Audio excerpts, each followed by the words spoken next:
Hello दोस्तों, नमस्कार। हम अध्ययन करेंगे राजस्थान के इतिहास का। उससे पहले हम ये जानेंगे कि इतिहास किसे कहते हैं और इतिहास कैसे लिखा जाता है। तो सबसे पहले हम पढ़ते हैं इतिहास का सामान्य परिचय, यानी इतिहास का परिचय। इतिहास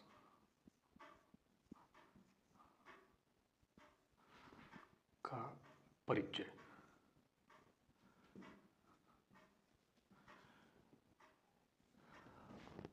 तो सबसे पहला सवाल है कि इतिहास किसे कहते हैं। तो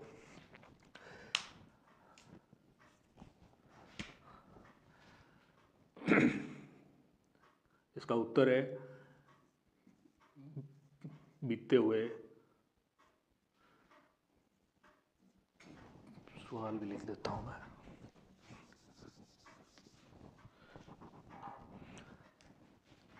सवाल है कि इतिहास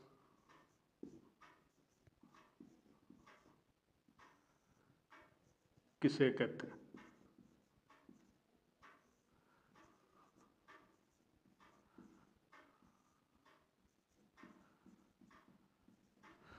तो इसका उत्तर होगा बीते हुए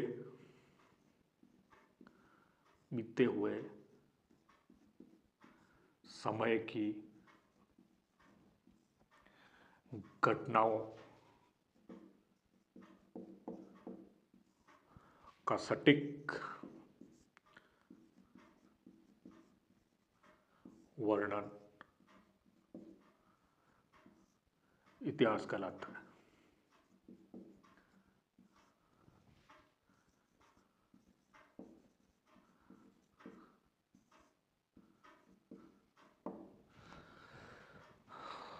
तो एक सवाल बनता है कि बीती हुई सभी घटनाओं को इतिहास कहा जाता है या इतिहास के अंदर सभी घटनाओं का लेखन किया जाता है। तो नहीं, इतिहास के अंदर उन्हीं घटनाओं का लेखन किया जाता है जो तथ्यों एवं साक्ष्यों के आधार पर प्रमाणिक हो।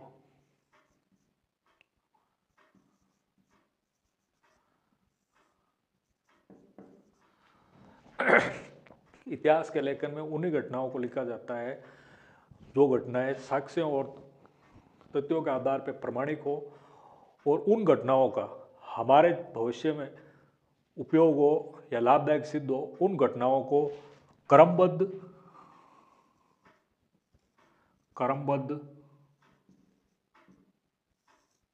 व्यवस्थित रूप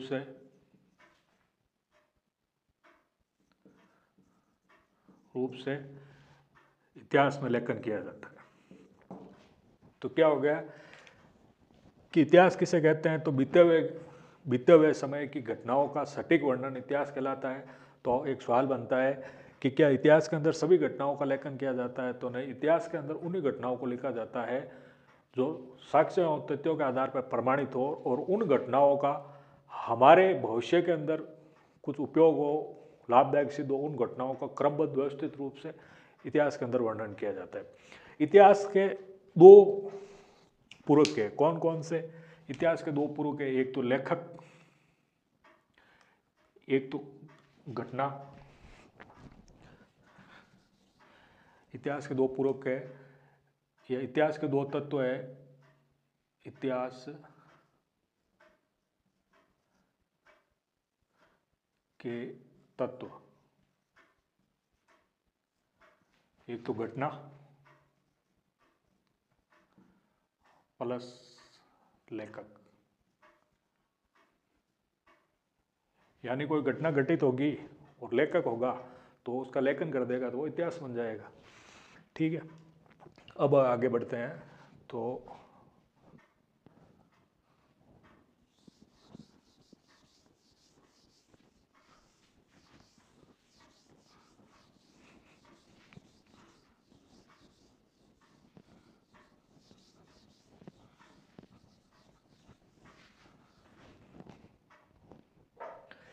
इतिहास शब्द का सबसे पहले उल्लेख कहाँ है।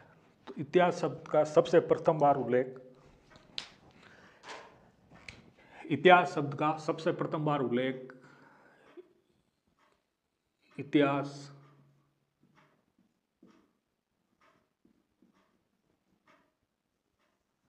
शब्द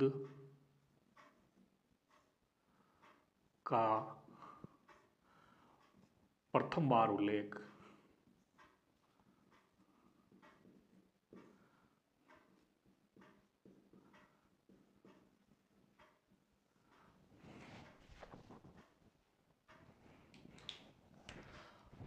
अथर्ववेद में किया गया।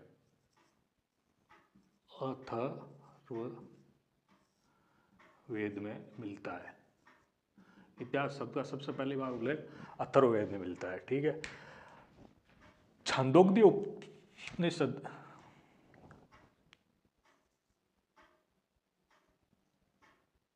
छांदोग्य उपनिषद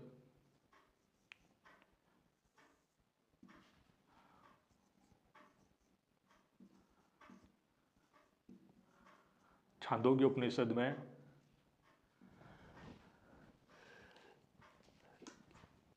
इतिहास को इतिहास पुराण कहा गया है। इतिहास पुराण को पांचवा वेद कहा गया है।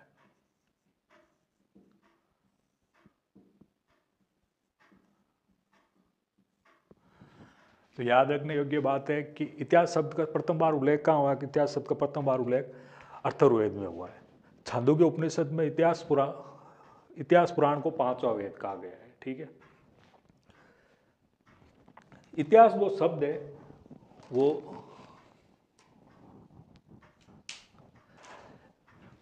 तीन शब्दों से मिलकर संस्कृत इतिहास शब्द संस्कृत भाषा के इति प्लस ह प्लस आस शब्द से मिलकर बना है, जिसका अर्थ यह होता है, इति का अर्थ होता है ऐसा, ह का अर्थ होता है निश्चित रूप से,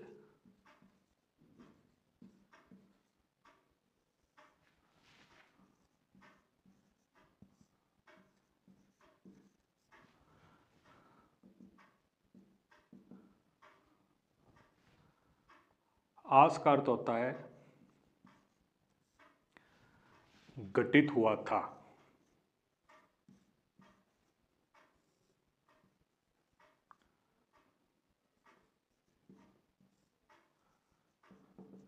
यानी ऐसा निश्चित रूप से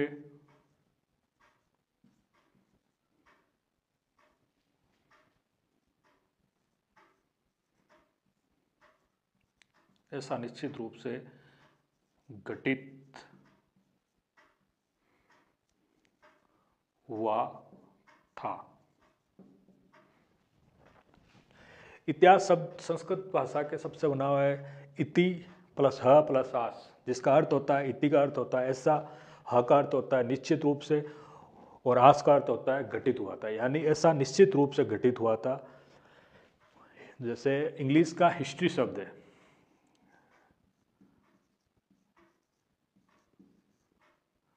हिस्ट्री शब्द, अंग्रेजी का जो हिस्ट्री शब्द है वो ग्रीक भाषा के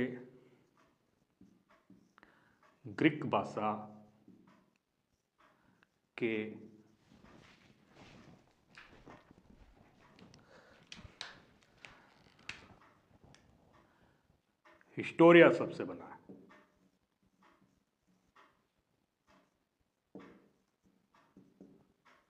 अंग्रेजी भाषा का हिस्ट्री शब्द है जो ग्रीक भाषा के हिस्टोरिया शब्द से बना है। ठीक है। हिस्ट्रीज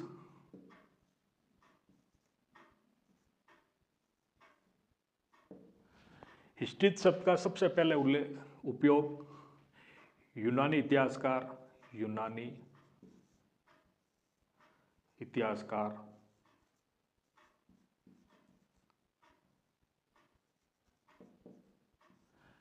हेरोडोटस ने किया था।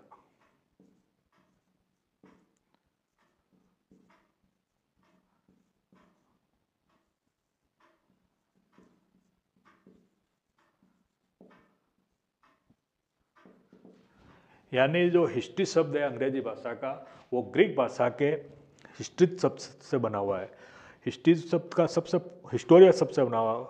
और हिस्ट्री शब्द का सबसे पहले उपयोग किसने किया था? कि यूनानी इतिहासकार थे हेरोडोटस, जिसने किया था। कहाँ किया था? उन्होंने अपनी एक पुस्तक थी जिसका नाम था, या हेरोडोटस को इतिहास का जनक या पिता कहा जाता है।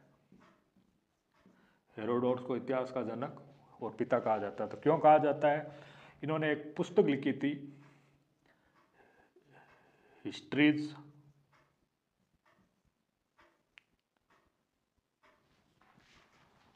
Of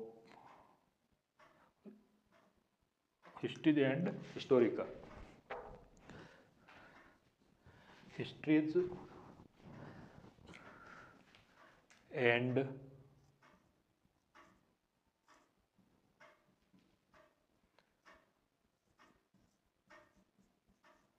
Historica.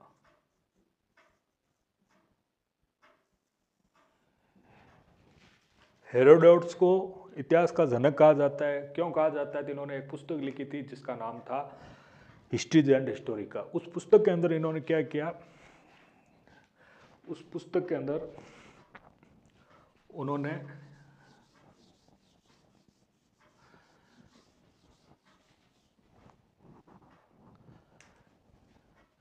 ग्रीक को फारस युद्धों का वर्णन किया था।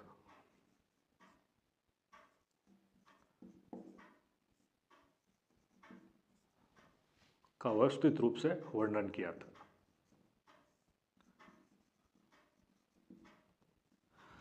वापस समझ लेते हैं कि हिस्ट्री शब्द है, अंग्रेजी का जो हिस्ट्री शब्द है वो ग्रीक भाषा के हिस्टोरिया शब्द से बना हुआ है, जिसका उपयोग प्रथम बार हेरोडोटस ने किया था। हेरोडोटस ने अपनी पुस्तक, हेरोडोटस को इतिहास का जनक कहा जाता है, इन्होंने अपनी पुस्तक हिस्ट्रीज एंड हिस्टोरिका में ग्रीक को फारस युद्धों का सटीक वर्णन किया था व्यवस्थित रूप से, और स्थानीय रीति रिवाजों को लिखा था। इसके कारण इनको इतिहास का पिता कहा जाता है। तो ये तो हो गए विश्व इतिहास के पिता। और भारतीय इतिहास का पिता किसे कहा जाता है?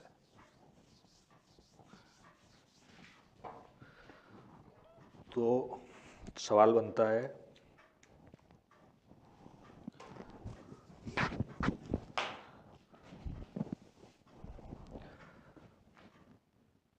भारतीय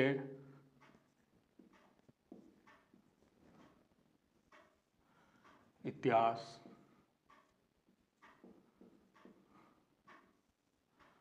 का पिता। तो भारतीय इतिहास का पिता महर्षि कृष्ण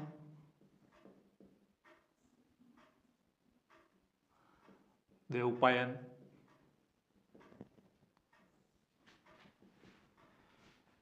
व्यास जी को कहा जाता है। क्यों कहा जाता है महर्षि कृष्ण देवपायन व्यास जी को? तो इन्होंने महाभारत,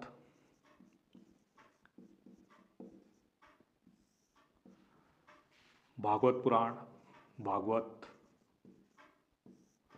पुराणों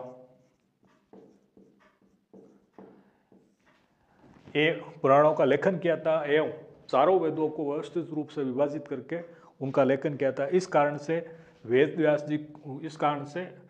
जी को वेद व्यास भी कहा जाता है। वेद व्यास जी कहा जाता है।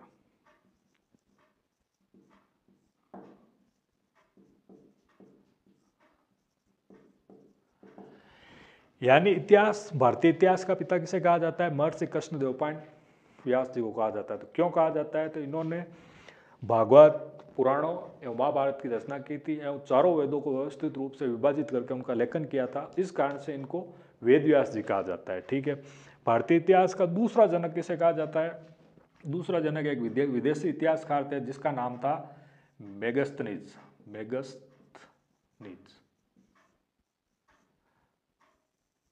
मेगस्थनीज ने क्या किया? मेगस्थनीज कौन थे? तो सेल्यूकस निकेटर के राजदूत थे जो चंद्रगुप्त मौर्य के दरबार में थे, ठीक है। और इन्होंने एक पुस्तक लिखी जिसका नाम था इंडिका।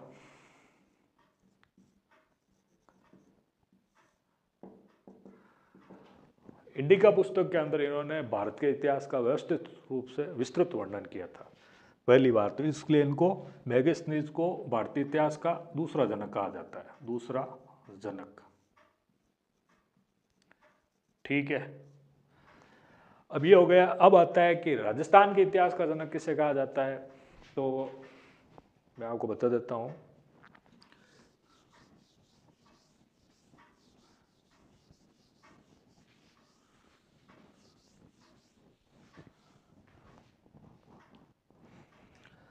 राजस्थान के इतिहास का जनक, राजस्थान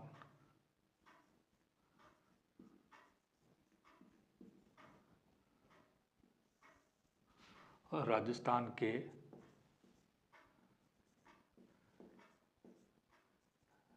इतिहास का जनक, राजस्थान के इतिहास का जनक। तो राजस्थान के इतिहास का जनक कहा जाता है कर्नल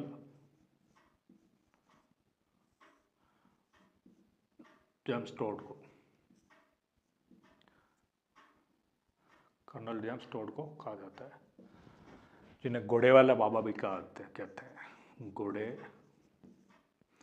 वाला बाबा भी कहा जाता है।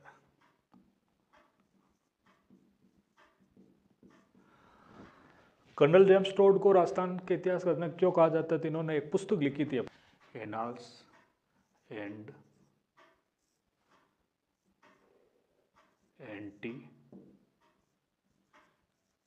एंटीक्विटीज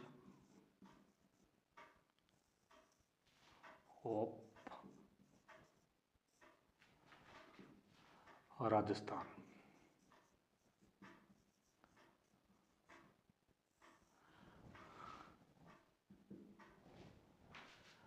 कर्नल जेम्स टोड ने एक पुस्तक लिखी थी जिसका नाम था annals and antiquities of Rajasthan.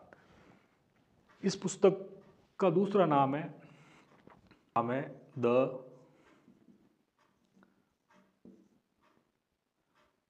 Central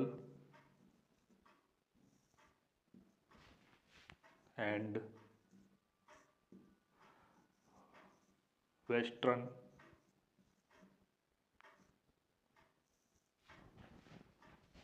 states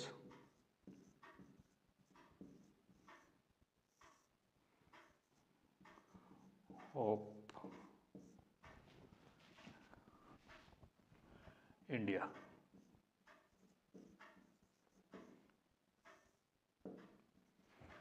इस पुस्तक के अंदर इन्होंने क्या किया था कि राजपूताना का विस्तृत और क्रमबद्ध तरीके से व्यवस्थित इतिहास लिखा था, इसलिए कर्नल जेम्स टोड को राजस्थान के इतिहास का जनक कहा जाता है। ठीक कि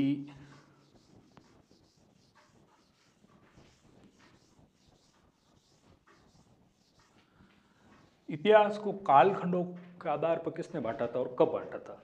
तो प्रथम बार इतिहास को कालखंडों के आधार पर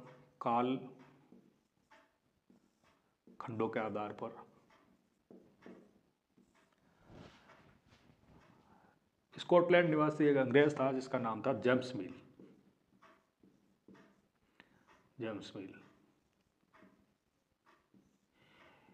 इन्होंने अपनी एक पुस्तक लिखी थी जिसका नाम था ब्रिटिश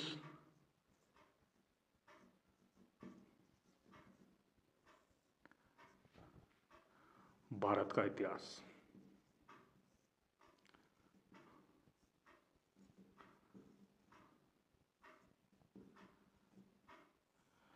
जो 1817 में प्रकाशित हुई थी। इन्होंने जेम्स मिल ने क्या किया, अपनी पुस्तक के अंदर भारत के इतिहास को 3 भागों में बांटा। एक तो था हिंदू काल,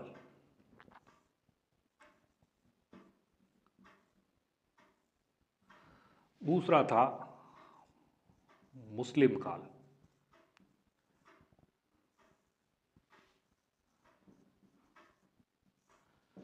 तीसरा था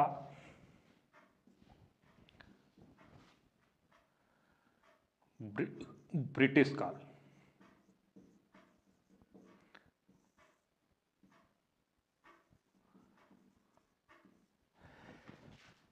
जेम्स मिल की जो ये पुस्तक थी ये ईस्ट इंडिया कंपनी पर आधारित थी और इन्होंने क्या किया कि भारतीय इतिहास को 3 कालखंडों में बांटा। एक तो हिंदू काल, दूसरा मुस्लिम काल और तीसरा ब्रिटिश काल। और इन्होंने अपनी पुस्तक के अंदर ये दिखाने की कोशिश की कि हिंदू काल और मुस्लिम काल से बेहतर ब्रिटिश काल है। फिर बाद में क्या हुआ कि जब भारत आज़ाद हो गया और अंग्रेज चले गए तो हमारे भारतीय इतिहासकारों और विद्वानों ने क्या किया कि हमारे इतिहास को, ये धर्म पे आधारित जो इतिहास का विभाजन था, काल इतिहास के कालखंडों का विभाजन था, इसको अस्वीकार करते हुए भारतीय इतिहास को 3 भागों में बांटा। भारतीय इतिहासकारों ने कौन कौन से? भारतीय इतिहासकारों ने प्राचीन काल,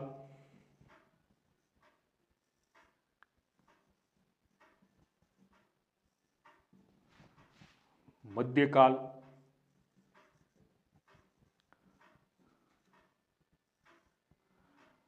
एवं आधुनिक काल।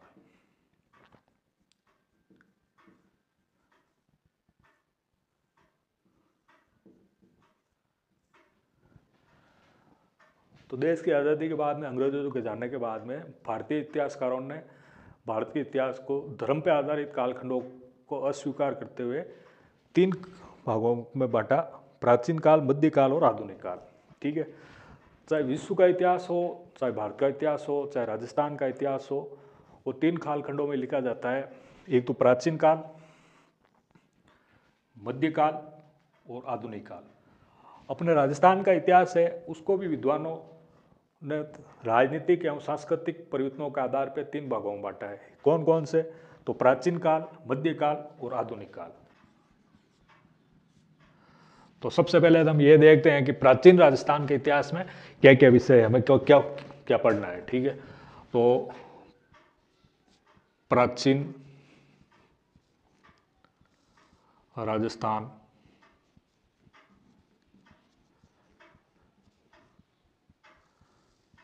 तो प्राचीन राजस्थान में क्या क्या पढ़ना है हमें?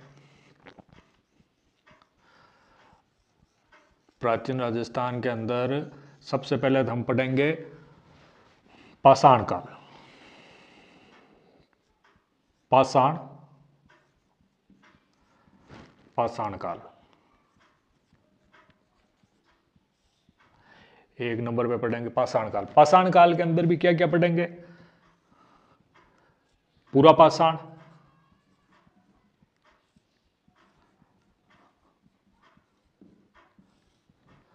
मध्य पाषाण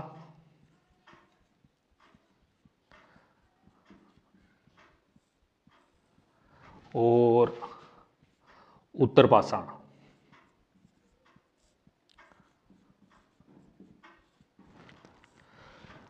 फिर हम दूसरे नंबर पे पढ़ेंगे धातु युग। धातु युग के अंदर हम क्या क्या पढ़ेंगे? एक तो ताम्रयुगीन सभ्यताएं या ताम्रयुगीन। ठीक है, उसके बाद में हम पढ़ेंगे कांस्य युगीन, कांस्य। उसके बाद में हम पढ़ेंगे लोह युगीन। यानी धातु युग के अंदर ताम्रकालीन, कांस्यकालीन और लोह युगीन सभ्यताएं पढ़ेंगे, जिसमें कौन कौन सी? कि जैसे कि कालीबंगा हो गई,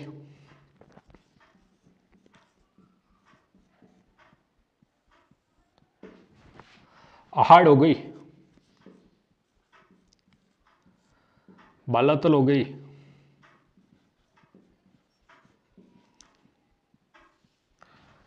और गणेश्वर हो गई,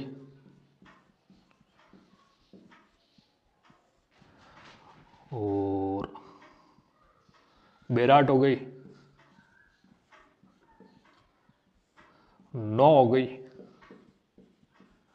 और अन्य सभ्यताएं। तो धातु युग के अंदर ताम्र, कांस्य और लोह युगीन सभ्यताएं पढ़ेंगे, जिसमें जैसे कालीबंगा हो गई, बेराट हो गई, आहड़ हो गई, नौ हो गई, बालातल हो गई। इनके अलावा भी जो जो अन्य सभ्यताएं हैं हम उनका अध्ययन करेंगे। ठीक है, तीसरे नंबर पे है वैदिक कालीन सभ्यताएं या राजस्थान में वैदिक काल में राजस्थान, ठीक है। राजस्थान के अंदर वैदिक काल सभ्यताएं कहाँ कहाँ थी उसका अध्ययन कर लेंगे, ठीक है। चौथे नंबर में हम पढ़ेंगे मौर्य काल। मौर्य काल यानी मौर्य काल के अंदर राजस्थान की क्या स्थिति थी उसका अध्ययन करेंगे, ठीक है। फिर 5 नंबर पर अपन पढ़ेंगे गुप्त काल, गुप्तकालीन राजस्थान, ठीक है। फिर पढ़ेंगे हम गुप्तोत्तर काल, गुप्तोत्तर काल। 7वें नंबर पे पढ़ेंगे अपन जनपद, ये इंपॉर्टेंट है, जनपद और महाजनपद।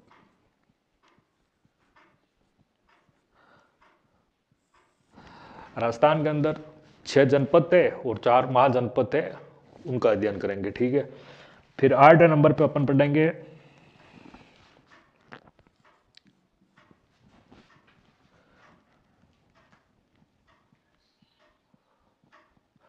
प्राचीन राजस्थान में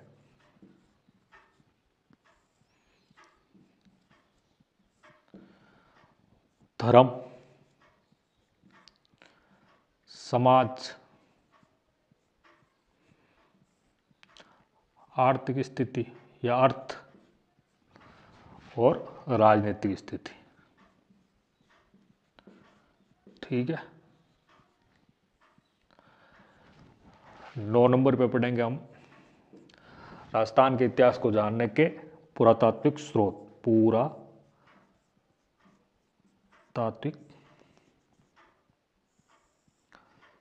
स्रोत। इनमें हम पढ़ेंगे शिलालेख,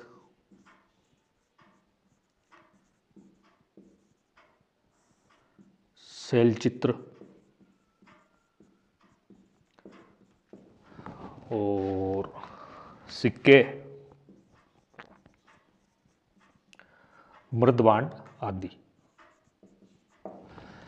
फिर 10वें नंबर पर अपन पढ़ेंगे राजस्थान का सामान्य परिचय। तो ये तो हो गया प्राचीन राजस्थान के इतिहास का सिलेबस या पाठ्यक्रम, जिसमें क्या क्या है। पाषाण काल, पाषाण काल के अंदर हम पढ़ेंगे पूर्वा पाषाण, मध्य पाषाण या उत्तर पाषाण। फिर पढ़ेंगे हम धातु युग, धातु युग के अंदर ताम्र युग, कांस्य युग और लोह युग सभ्यताएं।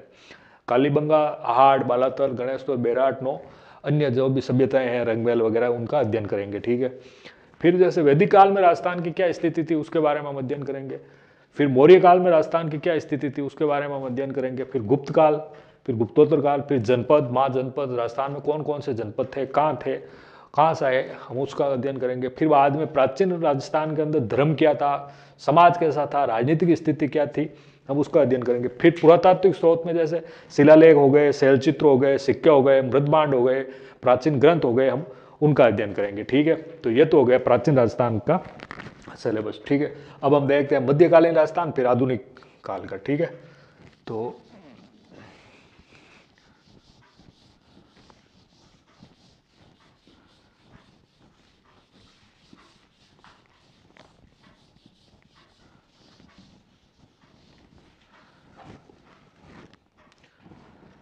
मध्यकालीन राजस्थान, मध्यकालीन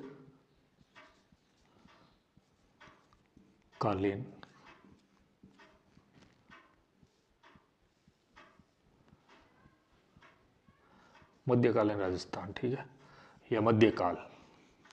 मध्यकाल के अंदर क्या पढ़ेंगे, 1 नंबर पर पढ़ेंगे हम मध्यकालीन राजस्थान के प्रमुख राजवंशों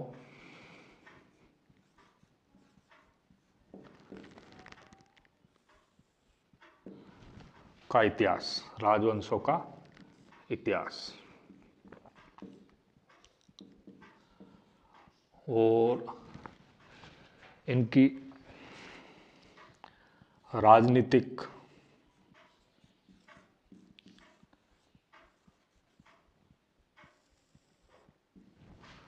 सांस्कृतिक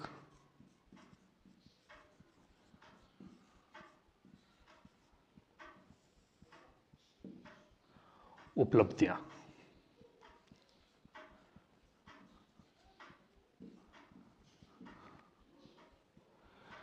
जिनमें प्रमुख राजवंश गुइल,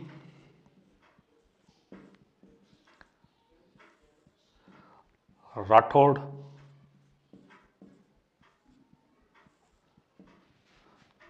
चौहान,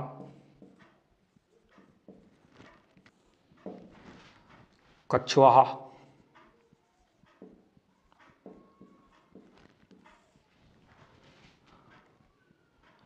यादव या परमार,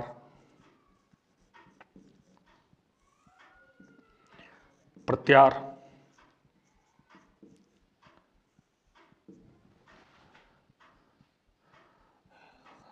जैसलमेर करौली के यादव, भरतपुर धौलपुर के जाट। तो प्राचीन काल के अंदर हम क्या पढ़ेंगे? राजवंशों का इतिहास पढ़ेंगे, इनकी राजनीतिक या सांस्कृतिक उपलब्धियां पढ़ेंगे, इनकी राजनीतिक क्या युद्ध हुए थे, क्या संधि हुई थी, सांस्कृतिक में इन्होंने क्या किले बनाए, महल बनाए, उनका बारे में अध्ययन करेंगे। किन किन राजवंशों का? गुइल, राठौड़, चौहान, कछवाहा, परमार, प्रत्यार, यादव और जाटों का। ठीक है। 2 नंबर पे हम पढ़ेंगे प्राचीन राजस्थान में कि प्रशासनिक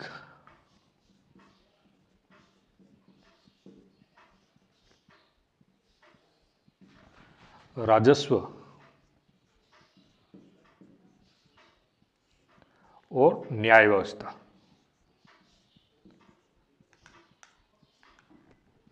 प्राचीन राजस्थान के अंदर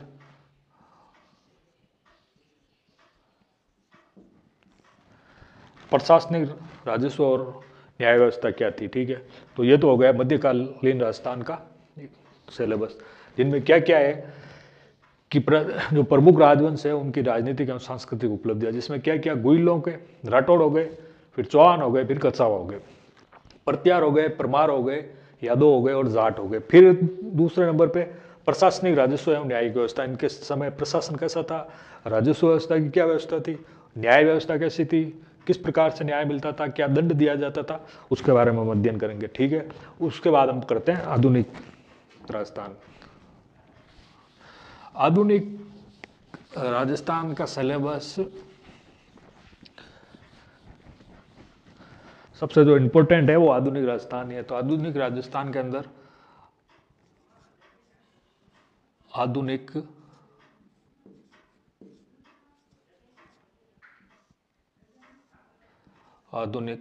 राजस्थान का इतिहास। ठीक है।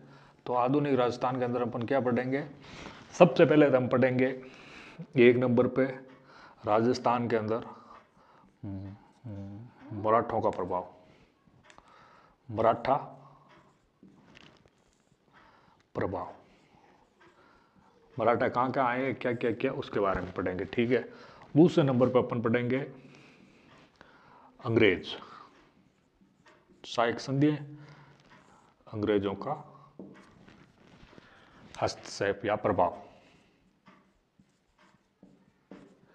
राजस्थान के अंदर अंग्रेजों ने कहाँ कहाँ संधियां की, क्या क्या संधियों में क्या क्या था, क्या क्या हुआ, उसके बारे में पढ़ेंगे। फिर तीसरे नंबर पर अपन पढ़ेंगे 1857 की स्वतंत्रता संग्राम में राजस्थान की 1857 की क्रांति। ठीक है। फिर 4 नंबर पे अपन पढ़ लेंगे राजस्थान में जन जागरण।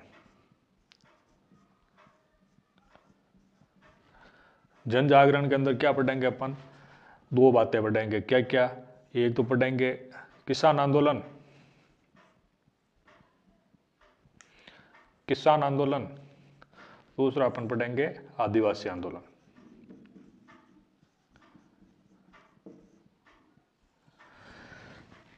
पांचवें नंबर पर अपन पढ़ेंगे राजस्थान में विभिन्न समाचार पत्र,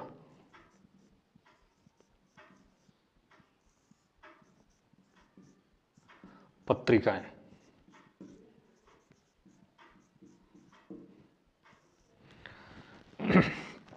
छठे नंबर पर पढ़ेंगे राजस्थान में विभिन्न राजनीतिक, आधुनिक राजस्थान में विभिन्न राजनीतिक सामाजिक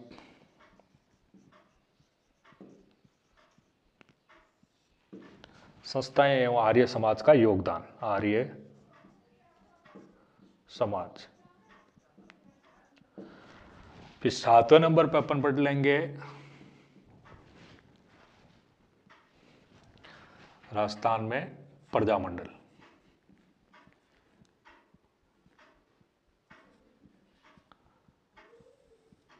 फिर 8वें नंबर पर अपन पढ़ेंगे राजस्थान का एकीकरण। फिर 9 नंबर पर हम पढ़ेंगे राजस्थान की शौर्य परंपरा। इसमें हम पढ़ेंगे राजस्थान के विभिन्न स्वतंत्रता सेनानियों के बारे में। तो आधुनिक राजस्थान का जो पाठ्यक्रम उसमें क्या है कि राजस्थान के अंदर मराठा प्रभाव, मराठा का राजस्थान में क्या प्रभाव रहा, क्या हस्तक्षेप रहा, मराठों ने कहाँ कहाँ संधि की, क्या किया, उसके बारे में पढ़ेंगे। फिर अंग्रेजों का हस्तक्षेप, मराठा के बाद में अंग्रेज आए तो अंग्रेजों किस किस रियासत ने संधि की, कब की, क्या क्या शर्तें थी, उसके बारे में अध्ययन करेंगे। फिर पढ़ेंगे हम 1857 की क्रांति। 1857 की क्रांति राजस्थान में कहाँ कहाँ हुई उसके बारे में पढ़ेंगे, कौन क्या हुआ था, ठीक है। फिर जन जागरण, राजस्थान में जन जागरण में जैसे किसान आंदोलन, आदिवासी आंदोलन हुए थे, उसके बारे में अध्ययन करेंगे। फिर समाचार पत्र पत्रिकाएं, राजस्थान के अंदर कौन कौन से प्रमुख समाचार पत्र पत्रिकाएं थी, कहाँ से छपते थे, कौन छापता था, उसके बारे में अध्ययन करेंगे। फिर राजनीतिक, सामाजिक और आर्य समाज, और राजस्थान में कौन कौन सी राजनीतिक संस्थाएं बनी, सामाजिक संस्थाएं बनी, उनका प्रमुख कौन था, किसने बनाई, कहाँ बनाई, उसके बारे में हम अध्ययन करेंगे। फिर राजस्थान में प्रजामंडल, तो मारवाड़, मेवाड़, जहाँ जहाँ भी प्रजामंडल बने हम उसके बारे में अध्ययन करेंगे। कब बना, कैसे बना, क्यों बनाया, उसके बारे में फिर हम करेंगे। राजस्थान के एकीकरण के बारे में चर्चा, एकीकरण कहाँ से शुरुआत हुआ, समय बना, कौन था, क्या था, उसके बारे में, ठीक है। फिर बाद में हम राजस्थान की शौर्य परंपरा के बारे में पढ़ेंगे। शौर्य परंपरा में राजस्थान में जो भी स्वतंत्रता सेनानी हुए थे उसका अध्ययन करें। तो ये हो गए राजस्थान के इतिहास का सिलेबस या राजस्थान के इतिहास का पाठ्यक्रम, ठीक है। हम